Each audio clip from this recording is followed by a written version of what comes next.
خوش آمدید. یہ ہے میزان کا دسترخوان. علماء کرام تشریف فرما ہے. بس میں بغیر تمید کے کیونکہ کوشش ہے اگین کیونکہ آخری ہے نشریات کا, اور لوگوں کا فیڈ بیک بھی ہم دیکھتے رہتے ہیں تو وہ کہہ رہے ہیں کہ ہمیں نشریات کا یہ حصہ سب سے زیادہ ناپسندیدہ لگتا ہے جب آپ یہ کہتے ہیں کہ اب نشریات اپنے اختتام کو پہنچ رہی ہے, کیونکہ اس طرح گھر کا الحمدللہ ایک گھر کا حصہ بن جاتے ہیں لوگوں کے روٹین کا. تو لیکن ظاہر ہے بس اللہ تعالیٰ قبول فرمائے ساری کاوشیں انشاءاللہ. جناب قبلہ مفتی سنم صاحب وہ پوچھ رہے ہیں کہ, اور آپ بھی اپنے سوالات بھیج سکتے ہیں ہمارے ٹویٹر آئی ڈی میں WASEEMDADAMI, جتنی گنجائش ہوئی کوشش کریں گے سوالات انٹرٹین کر لیں. کوئی چیز اگر کرائے پر دی ہوئی ہے تو اس کی زکوٰۃ دینی ہے یا نہیں؟ بسم اللہ الرحمن الرحیم صلی اللہ علیہ وآلہ وسلم. دیکھیں جو چیز مائک قبلہ تھوڑا سا اگر قریب کر سکیں گے. جی جن چیزوں پر زکوٰۃ ہے وہ ہے گولڈ, سلور اور مال تجارت اور کیش رقم. صحیح ہے, ٹھیک ہے نا, یہ حد نصاب کو پہنچیں گے تو زکوٰۃ ہوگی. اگر آپ نے کوئی مکان, کوئی بلڈنگ, کوئی گھر یا کوئی دکان شاپ وغیرہ آپ نے لی ہے, صحیح ہے, بیچنے خریدنے کے لیے نہیں لی, رینٹ آؤٹ کرنے کے لیے لی ہے کہ میں اسے رینٹ پر دوں گا, تو اب دکان یا کوئی بھی چیز ہو اس کی قیمت پر زکوٰۃ نہیں ہوگی. اگر وہ رینٹ آپ کے پاس بچتا ہے, نصاب میں شامل ہوتا ہے تو ہوگی, خرچ ہو جاتا ہے تو نہیں ہوگی. لیکن اگر وہی دکان, وہی چیز آپ نے خریدنے بیچنے کے لیے لی ہے تو وہ مال تجارت بن جائے گی, پھر اس پر زکوٰۃ ہوگی. بالکل ٹھیک. یہ ایک سوال ہے کہ رضا داودانی صاحب کی دعائیں تو لگتی ہیں, ہمیں پتہ ہے, تو علماء سے سنا ہے بد دعائیں بھی لگتی ہیں. بسم اللہ الرحمن الرحیم. ڈیپینڈ کرتا ہے کہ جو بد دعا دینے والا ہے وہ کس دل سے بد دعا دے رہا ہے, صحیح بد دعا دے رہا ہے, غلط بد دعا دے رہا ہے. مثال کے طور پر فرض کیجئے کہ ایک شخص وہ ہے کہ جس نے ظلم کیا ہے, صحیح, تو مظلوم کو بہرحال یہ حق تو آپ دیں گے کہ اور کچھ نہیں تو وہ خدا کی بارگاہ میں بد دعا کرے. ظاہر ہے کہ ایک دعا ہدایت کی بھی ہو سکتی ہے, اس کے لیے بڑا ظرف چاہیے کہ اے پروردگار اگرچہ اس نے مجھ پر ظلم کیا ہے مگر میں اس کی ہدایت کی دعا کرتا ہوں. لیکن یہ ہے کہ اگر وہ ظالم اپنے ظلم پر مصر ہے تو موسیٰ علیہ السلام کی ماں کے پاس فرعون کے لیے بد دعا کے سوا کیا آپشن باقی بچتا ہے. اسی طریقے سے بہت سارے دوسرے ایسے کیسز ہو سکتے ہیں کہ جس کے اندر ظالم اپنے ظلم پر اصرار کرتا ہے اور مظلوم کے پاس کوئی دوسرا آپشن نہیں ہے تو وہ بد دعا ہی کرے گا خدا کی بارگاہ میں. ٹھیک, وہ جو کہتے ہیں غریب کی آ یا مظلوم کی آ سے, اور یعنی اسی طریقے سے جس طرح ہم کہتے ہیں کہ نیت جو ہے وہ الفاظ کا نام نہیں ہوتا دل کے, تو بد دعا بھی کسی کی دل سے آ نکلی ہے کسی کے خلاف تو وہ بد دعا ہی ہو گئی نا, ایک انداز اس کا ایک دل کا جو احساس ہے وہ مقدمہ بنتا ہے, جس کو تحریک ہے, جس کے بعد پھر الفاظ کی صورت میں زبان سے وہ جملے ادا ہوتے ہیں. تو کئی مرتبہ ایسا ہوتا ہے کہ دل ٹوٹتا ہے, سخت ناگواری کا احساس ہوتا ہے, انسان رنجور ہوتا ہے, ملول ہوتا ہے, اور پھر یہی کیفیت الفاظ کی صورت میں اس کی زبان پر. اس میں ایک چھوٹی بات اور بتاتا تھا کہ مفتی عامر صاحب کے سامنے دوسرا موضوع لے کر جاؤں کہ وہ مجھے کہتے ہیں ہم نے کسی کی یہ بد دعا کی اور اس کے ساتھ واقعی برا بھی ہوا, پھر جب ہمارے ساتھ برا ہوا تو ہمیں ریگریٹ ہوتا ہے کہ چونکہ ہم نے اس کے حق میں بد دعا کی تھی اور لگ بھی گئی تو ہم نے بھی کبھی نہ کبھی کسی سے غلط کیا ہوگا, اس کی بد دعا ہمیں لگی ہوگی, اور اس احساس سے پریشانی میں جو ہے وہ گزر ہے کہ یہ میں آپ سے گزارش کر رہا ہوں کہ بہرحال بد دعا کوئی ایسا آئیڈیل آپشن نہیں ہے کہ انسان پہلے مرحلے میں اس کو ایکسرسائز کرنا شروع کر دے. جتنا تحمل کر سکتا ہے, جتنا زیادہ اعلیٰ ظرفی کا مظاہرہ کر سکتا ہے اچھا ہے. صحیح ہے, میں تو اس وقت ایک جواز کی بات کر رہا ہوں کہ بہرحال اس کے اندر گنجائش ہے, اور اگر واقعاً اس کے لیے جواز تھا تو پھر بہرحال اس حوالے سے اسے پریشان ہونے کی ضرورت بھی نہیں ہے. صحیح. مفتی عامر صاحب وہ روزے میں شیپ بنا رہے ہیں, وہ کٹ لگ گیا, خون نکل آیا, تو روزے میں کوئی مسئلہ تو نہیں؟ نہیں, کوئی مسئلہ نہیں ہے, روزہ نہیں ٹوٹے گا. ہاں, کوئی چوٹ لگنے کے نتیجے میں جسم سے خون نکل آیا نہیں, روزہ نہیں ٹوٹے گا. صحیح ہے. اچھا, وہ روزے کی حالت میں چڑچڑے ہو جائیں اور دوسروں سے بدتمیزی کریں تو اس سے گناہ ملے گا. یہ بھی بتا دیں کہ روزے کی حالت کے بغیر یہ کام کرے تو بھی گناہ ملے گا. ہاں بالکل, اس بات کا تعلق ویسے تو روزے سے نہیں ہے کہ بندہ جو ہے وہ کسی بھی وجہ سے جو ہے وہ اکتاہٹ محسوس کرتا ہے, بیزاری محسوس کرتا ہے تو بلا وجہ اپنے اطراف اور سراؤنڈنگ کے لوگوں کو تنگ کرنا اور کوسنا شروع کر دے, یہ اچھی بات نہیں ہوتی ہے. بلکہ ہمیں اپنے رویوں پہ, اپنے اخلاق پر بہت زیادہ توجہ کی ضرورت ہے کہ ہم جب اجتماعی زندگی میں جیتے ہیں تو ہم ایک دوسرے کے حقوق کا, ایک دوسرے کے ادب کا, ایک دوسرے کے تمام تر معاملات کا لحاظ کرنا چاہیے. مطلب یہ نہیں ہے کہ ہم بیزار ہیں تو اب سب کو بیزار کر کے چھوڑ دیں. صحیح ہے, ٹھیک ہے. وہ کہہ رہے ہیں کہ یہ تو ٹھیک ہے کہ خودکشی کرنا حرام ہے, نعوذ باللہ, لیکن موت انسان آتے ایسے موت کے لیے دعا مانگنا یہ تو حرام نہیں ہے.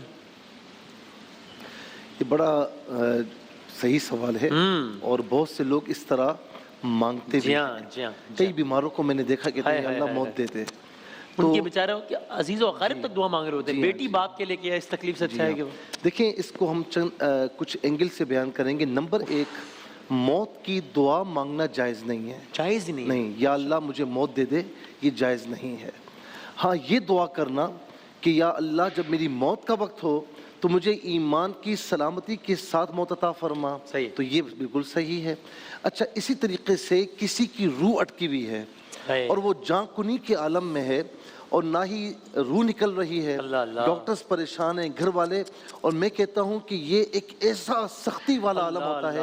اللہ رب العالمین ہر مسلمان کو بچائے. الہ آمین، الہ آمین. تو یہ پھر دعا کر سکتے ہیں کہ مولا اس کی زندگی اگر ہے تو زندگی عطا فرما، ورنہ اس کے لیے آسانیاں مہیا فرما. ہاں اس انداز سے. اگر آپ اجازت دیں جی جی ضرور. مفتی صاحب کی اجازت سے گزارش یہ کہ جیسے یہ کچھ ایکسیپشنل کیسز ہو جاتے ہیں کہ اے پروردگار جو اس کے لیے آسان ہے وہ اس کو عطا فرما.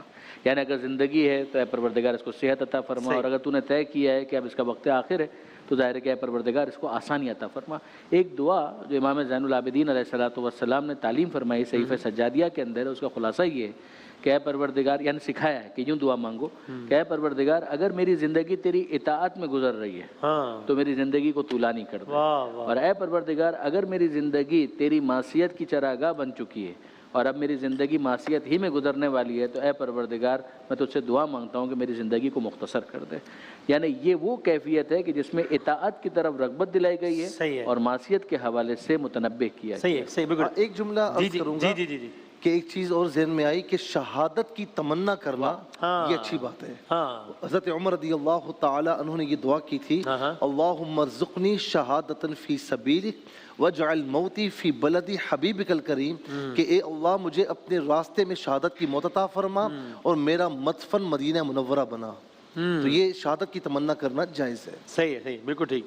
مفتی عامر صاحب کسی نے کہا ہے کہ اگر غصے میں کسی کی دل آزاری کریں تو اس کا کفارہ کیسے ہو سکتا ہے؟ اس میں ضمنی بات یہ بتا دوں، اکثر وہ سوالات یہ بھی آ رہے ہوتے ہیں کہ مثلا میں فقہ فلاں سے ہوں، یعنی احناف سے یا فقہ جعفریہ سے، اور یہ بتا دیں کہ کسی کی دل آزاری کرنا کیسے، تو میرا خیال ہے اس حوالے سے تو کوئی اختلاف نہیں ہوگا. دل آزاری تو شاید سب میں ہی میرا خیال ہے کہ اس کا تعلق جو ہے وہ فقہ سے تو ہے نہیں، بلکہ اس میں صحیح فقہ سے تو دور کی بات ہے. یہ انسانیت کی بنیاد پر ہے سوال صحیح ہے. کہ آپ کسی کی دل آزاری کرتے ہیں تو انسانی سطح پہ یہ بالکل ایک ناپسندیدہ عمل ہے. ہاں اور غصے کی وجہ سے ہو جائے تو دیکھیں غصہ ایک ہوتا ہے کہ فوراً آتا ہے فوراً جاتا ہے، یہ بہتر ہے، اور ایک یہ ہوتا ہے کہ آتا فوراً ہے اور جاتا نہیں ہے پھر آسانی سے. یہ سب سے بدترین غصہ ہے. مفتی صاحب آج کل غصہ بہت سمجھدار ہو گیا ہے، ہاں، ہر کسی پر نہیں آتا. اور ایک غصہ وہ آتا ہے آتا بھی دیر سے ہے جاتا بھی دیر سے ہے. تو دیکھیں غصہ اگر غصے میں فوراً اگر کسی کو کچھ کہہ دیا تو اگر فوراً چلا گیا، یہ کیفیت ہے غصے کی، فوراً معذرت کریں تاکہ وہ جو اس کا دل ٹوٹا ہے اس کا کچھ نہ کچھ ازالہ ہو سکے. کسی کے ساتھ دل آزاری کرنا یہ بہت بڑا گناہ ہے. مطلب ایک مومن کی دل آزاری، ایک مسلمان کی دل آزاری کرنا تو ایسا ہے کہ جس نے کسی نے بیت اللہ کی اینٹ سے اینٹ بجا دی ہے. تو یہ اتنا مطلب سخت ترین عمل ہے. ہمیں کسی کی بھی دل آزاری سے بچنا چاہیے، ایسے رویوں سے، عمل سے، ایسے الفاظوں سے بچنا چاہیے کہ کسی کے دل پہ چوٹ نہ لگے. آخری جاتے جاتے بتا دیجیے، وہ کہہ رہے ہیں کہ یہ تو ٹھیک ہے کہ ظاہر سب کے نزدیکی تمام فرقوں کے نزدیک آخری عشرے کی تاخیرات ہیں، لیکن فقہ جعفریہ میں ابھی جو شب جو آ رہی ہے 23ویں شب، وہ ایک خاص تاکید ہے، باقی تو ہیں 25ویں 27ویں وہ تو ہے. اس میں کوئی شک نہیں ہے کہ ماہ مبارک رمضان کی ہر رات اہم ہے، تاخیراتیں زیادہ اہم ہیں. اس میں بھی آخری عشرے کی جو تاخیراتیں ہیں ان کی اہمیت اور بھی زیادہ ہے. اور ظاہر ہے کہ ہم دیکھتے ہیں کہ 27ویں شب جو عام طور پہ برادران کے اندر زیادہ اس کے اندر اہتمام کیا جاتا ہے. ہمارے یہاں 23ویں شب جو ہے اس میں زیادہ اہتمام کیا جاتا ہے. متعین نہیں کیا گیا کہ اسی شب کے اندر شب قدر ہے، لیکن زیادہ تاکید کی گئی ہے کہ جو اہتمام باقی تاخیراتوں میں کیا جائے گا اس سے کچھ بڑھ کر 23ویں شب کے اندر اہتمام کیا جائے. لہٰذا ہم دیکھتے ہیں کہ مفات الجنان کے اندر اسی حوالے سے اعمال بھی کثرت کے ساتھ بیان کیا. اہتمام 27 کو بھی ہوتا ہے، 23 کا خاص 27 کو، 29 کو، 25 کو، 21 کو، 19 کو، ہر لیکن یہ کہ 23ویں کے بارے میں تاکید زیادہ. بالکل. آخری بتا دیں، کھانے میں پھونک مارنے میں کوئی حرج ہے؟ پھونک مارنے میں تو حرج ہے یا نہیں، کھانے میں خواہ پھونک مارنے سے منع کیا گیا ہے. اچھا میں سمجھا کہ یہ تو اچھا، اس میں کیا مسئلہ ہوگا. ہاں، کوئی قرآن شریف کی آیت پڑھ کے دم کیا ہے تو وہ صحیح ہے، ٹھیک ہے، لیکن خواہ پھونکے مارنا اس کو ٹھنڈا کرنے کے لیے اس سے منع کیا گیا ہے. ماریں گے گناہگار نہیں ہے لیکن منع کیا گیا ہے. اچھا اسی آخری عشرے کے حوالے سے ایک دعا بتا دوں، اللہم اجرنی من النار یہ، اور اللہم انک عفو کریم تحب العفو فاعف عنی یا غفور، یہ کثرت سے پڑھیں. ٹھیک، اس میں آپ کو یہ فقہی حوالے سے کوئی ہے؟ مارنے کے حوالے سے نہیں، پسند نہیں کیا گیا اس کو. اچھا اچھا، پسند نہیں کیا گیا فقہی اعتبار سے بھی، وہی حرام تو نہیں ہو جائے گا، صحیح ہے، لیکن یہ پسند نہیں کیا گیا. میڈیکلی بھی اگر آپ ڈاکٹر سے پوچھیں گے تو آپ کو یہی کہیں گے. اچھا آئی تھاٹ کہ اس میں تو بڑا زبردست اشارہ ہے، بڑا زبردست، اچھی بات، یہ تو زبردست. یہ معصومانہ اشارہ کیا ہے. ٹھیک، بہت شکریہ تمام علماء کرام کا، بہت شکریہ. وقفے کے بعد حاضر ہوتے ہیں انشاءاللہ.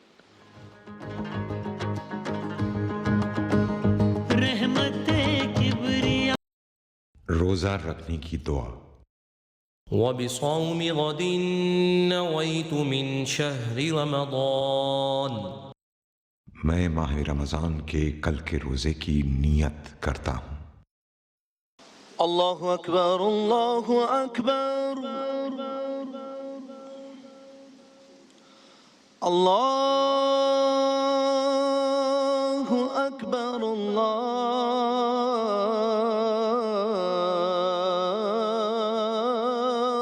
اکبر. اشہد ان لا الہ الا اللہ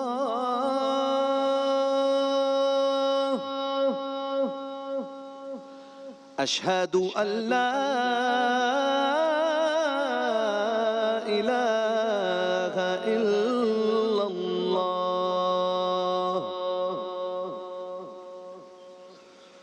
اشہد ان محمد رسول اللہ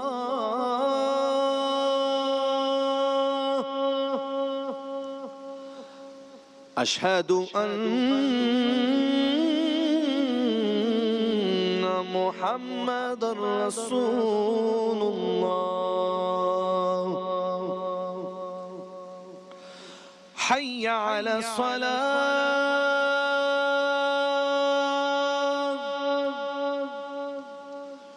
حی علی الصلاة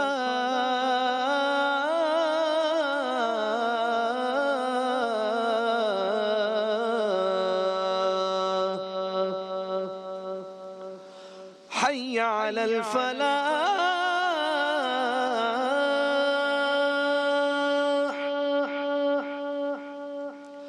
حی علی الفلاح.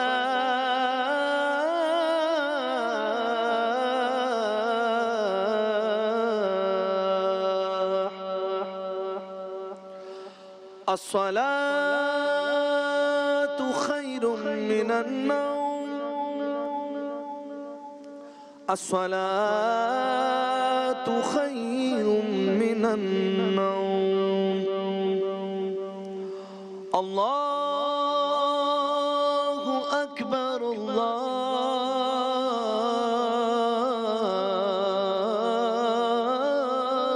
اکبر. لا الہ الا اللہ.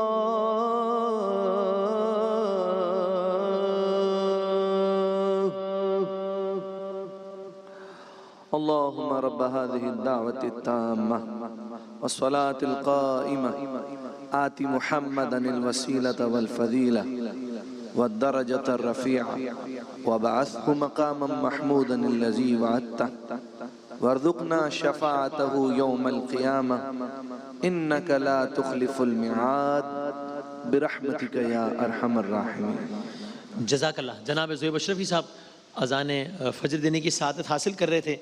22واں روزہ اختیار کر لیا ہے اہلیان پاکستان نے الحمدللہ. یعنی اب سحر کی ایک ہفتے کی یا پھر 8 دنوں کی نشستیں مزید ہیں آج کے اس نشریے کے بعد. ماہ رمضان المبارک اب تیزی سے اپنے اختتام کی جانب گامزن ہیں انشاءاللہ. ابھی جو شب آئے گی یعنی افطار نشریات کے اختتام کے بعد وہ ایک اور طاق رات ہے, 23ویں شب ہے, تو اس حوالے سے خاص اہتمام ہوگا اور انشاءاللہ رات 12 بجے سے لے کے صبح تک انشاءاللہ آپ کی خدمت میں حاضر ہوں گے خصوصی نشریات کے ساتھ انشاءاللہ. دعا سے اختتام کرتے ہیں. وَذَنُّونِ إِذْ ذَهَبَ مُغَاضِبًا فَظَنَّ أَن لَّن نَّقْدِرَ عَلَيْهِ فَنَادَىٰ فِي الظُّلُمَاتِ. سب اپنے اپنے گھروں میں کہیے گا اللہ الہ الا انت سبحانک انی کنت من الظالمین فاستجبنا له ونجیناہ من الغم وکذالک ننجی المؤمنین. اللہ تعالیٰ سب کے غموں کو دور فرمائے انشاءاللہ. 2:15 بشرطِ صحت و سلامتی و زندگی انشاءاللہ.